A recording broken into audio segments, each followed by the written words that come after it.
Bonjour à tous, on espère que vous allez bien. Nous sommes Sandrine et Antonio. J'ai voulu qu'Antonio fasse cette vidéo avec moi parce qu'il m'a beaucoup aidé par rapport à une pensée toxique qui me poursuivait en ce moment. Qui était une pensée de vouloir absolument que les choses se passent comme moi, je l'avais décidé. Et comme ça ne se passait pas comme je l'avais décidé, ça m'agaçait au plus haut point, au même d'ailleurs ça m'empêchait de dormir. Ce que j'avais décidé, c'était pendant le confinement, j'ai échafaudé des choses par rapport à mes stages, il fallait que je fasse des travaux dans la nouvelle salle, à certaines dates, machin. Il se trouve que tout partait de travers et c'était pas comme je voulais. Et là, ça a commencé à me stresser. Et Antonio m'a beaucoup aidé en me donnant l'exemple qu'il va vous donner tout à l'heure. Et le hasard a voulu aussi que ce jour-là, on regarde le fameux film 7 ans au Tibet sur la vie du Dalai Lama. Et dans ce film, à un moment, le Dalai Lama cite les paroles de Bouddha qui disent « Y a-t-il une solution à ton problème ? Non. Eh bien, pourquoi est-ce que tu te fais du souci ? Et y a-t-il une solution à ton problème ? Oui. Eh bien alors, pourquoi est-ce que tu te fais du souci ? Eh bien, c'est exactement ça. Antonio, est-ce que tu pourrais nous donner ton histoire pour nous expliquer justement pourquoi il est nécessaire de lâcher prise quand tout bloque, quand on a échafaudé des plans et qu'ils ne veulent pas avancer ? Alors, moi je vais illustrer mon propos par une situation qui m'est arrivée personnellement. À l'automne 2019, alors j'avais moi aussi, comme beaucoup d'entre nous, échafaudé des plans pour la semaine qui allait venir. Sauf que malheureusement pour moi, ces plans ont failli être contrariés. Le dimanche, il a beaucoup neigé, énormément. Et lundi matin, quand je voulais aller travailler, j'ai eu la malchance de partir en glissade avec mon véhicule et de me retrouver avec le pare-choc avant par terre, tout simplement, complètement déboîté. Et là où j'aurais pu être complètement abattu, déprimé, et j'en passe, j'ai eu quelques minutes effectivement où je me suis dit, oh là là, j'ai prévu d'aller à Paris à la fin de la semaine voir ma chérie, je dois aller travailler et j'ai besoin de mon véhicule, comment je vais faire ? Alors c'est vrai que je suis resté un peu hébété pendant quelques minutes. Sauf que moi aussi je me suis rappelé un petit peu quelques paroles de personnes sages et je me suis dit, ok, soit je me pose et je me dis, ou je me mets dans un mode sinistrose et là c'est même pas la peine, soit je me pose tranquillement et je me demande comment je vais gérer au mieux cette situation problématique. J'ai choisi la deuxième option parce que de toute façon il me semblait que c'était la moins pire, c'est celle de faire confiance à la vie. Ce que j'ai fait confiance à la vie et comme par enchantement, j'ai réussi à emboîter du mieux que j'ai pu l'avant de mon pare-choc sur mon véhicule, à rouler jusqu'au parking de mon entreprise. J'ai réussi à joindre très rapidement ma compagnie d'assurance, un carrossier à proximité qui a réussi à attacher le pare-choc provisoirement certes, mais ça m'a permis d'avoir mon véhicule pour la semaine. J'ai réussi à avoir un véhicule de prêt pour aller joindre ma chérie le week-end qui allait venir. Et finalement, tout s'est super bien déroulé. Pourquoi ? Tout simplement parce qu'à un moment donné, j'avais deux options.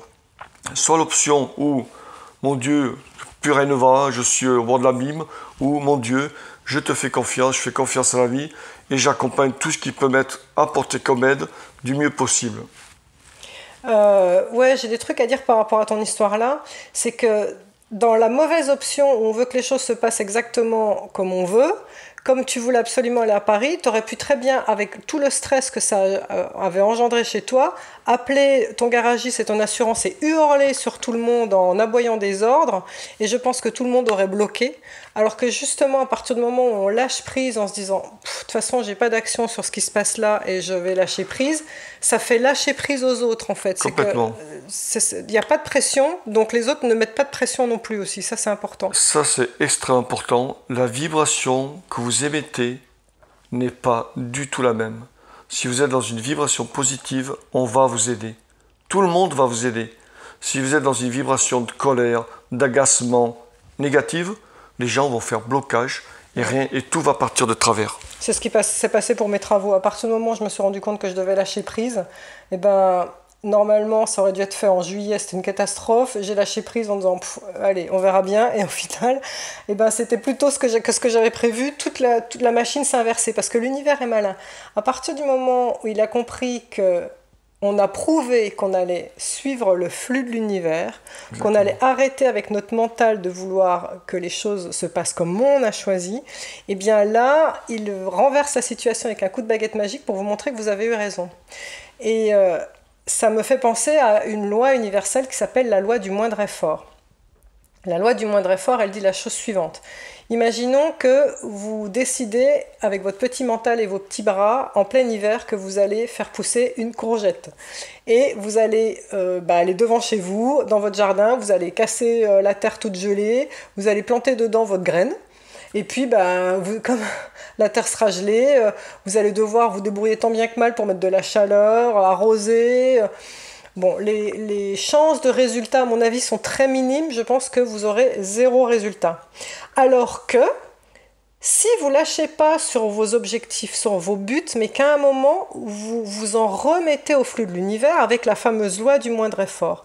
La loi du moindre effort, elle dit « Ok, c'est toi, univers, qui sais quand, comment. Et donc, eh bien, c'est pas maintenant, ça marche pas. Là, pour la courgette, on peut se dire « J'attends. Je réessayerai dans 2-3 mois. » Et là, vous savez quoi? Dans 2-3 mois, c'est le printemps. On plante la graine et on n'a rien à faire. Absolument rien à faire. Et là, c'est juste magique. Et bien, c'est exactement ça. Finalement, si ça bloque en ce moment pour vous, c'est peut-être une façon que l'univers a de vous dire « Tiens, la leçon du jour, c'est essaye. Juste, faites l'essai de lâcher prise et de plonger dans le flux de l'univers. » D'ailleurs, c'est la même chose aussi que si vous avez nagé au loin, vous êtes dans la mer, vous vous rendez compte que le rivage est super loin, et là, si vous vous mettez en panique et que vous vous mettez à nager comme un dingue pour rejoindre le rivage, vous allez vous épuiser, vous allez peut-être même vous noyer. Alors que si on ne panique pas en se disant « Non, moi, mon objectif, c'est de rejoindre le rivage. Mais là, voilà, comment est-ce que je fais ?» Vous savez quoi? Restez calme. Faites la planche, et qu'est-ce qui va se passer? Il y a une grosse vague qui va arriver. Et cette grosse vague, vous allez surfer dessus, et elle va vous porter jusqu'au rivage, vous n'aurez même pas à nager. C'est ça la loi du moindre effort. C'est de se dire, à partir du moment où on est conscient qu'on se remet dans un flux de l'univers, eh ben, tout est magique. Tu as quelque chose à ajouter? C'est ça, c'est que, en tout cas pour moi, la morale de l'histoire, que j'essaie d'ailleurs d'appliquer depuis, si vous avez le pouvoir ou la possibilité de changer l'ordre des choses quand ils se présentent à vous, action. Si ce n'est pas le cas, accompagnez les événements, soyez dans une fluidité totale et les événements vont vous aider à aller vers votre objectif, tout simplement. Merci de nous avoir écoutés. Merci, au revoir. Namasté.